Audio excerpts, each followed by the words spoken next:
ইউরোপীয় ইউনিয়নের প্রতিরক্ষা সরঞ্জাম ক্রয় সংক্রান্ত উদ্যোগ সিকিউরিটি অ্যাকশন ফর ইউরোপে অংশ নিতে সম্মত হয়েছে কানাডা। কানাডার প্রধানমন্ত্রী কার্যালয় থেকে দেয়া এক বিবৃতিতে এই তথ্য জানানো হয়। প্রধানমন্ত্রী মার্ক কার্নি SAFE-তে কানাডার অংশগ্রহণের আলোচনা সফলভাবে শেষ হওয়ার ঘোষণা দিয়েছেন। এর ফলে কানাডার ব্যবসা প্রতিষ্ঠানগুলোর জন্য শত শত কোটি ডলারের প্রতিরক্ষা সরঞ্জাম সরবরাহের সুযোগ তৈরি হবে বলে বিবৃতিতে উল্লেখ করা হয়। ইইউ নেতারা 2025 সালের মে মাসে SAFE উদ্যোগটি গ্রহণ করবেন। এর আওতায় জরুরি প্রতিরক্ষা সরঞ্জাম কেনাকাটা ত্বরান্বিত করতে প্রতিযোগিতামূলক মূল্যে দীর্ঘমেয়াদী ঋণ দেয়া হবে।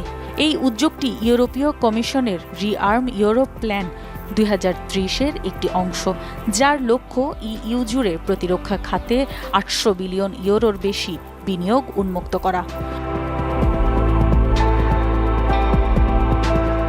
যদিও এই ঋণ শুধু ইইউ সদস্য দেশগুলোর জন্য প্রযোজ্য, তবে ইউক্রেন এবং ইউরোপীয় অর্থনৈতিক অঞ্চল ও ইউরোপীয় মুক্ত বাণিজ্য সংস্থার দেশগুলো এই প্রকল্পের অধীনে যৌথ কেনাকাটায় অংশ নিতে পারবে।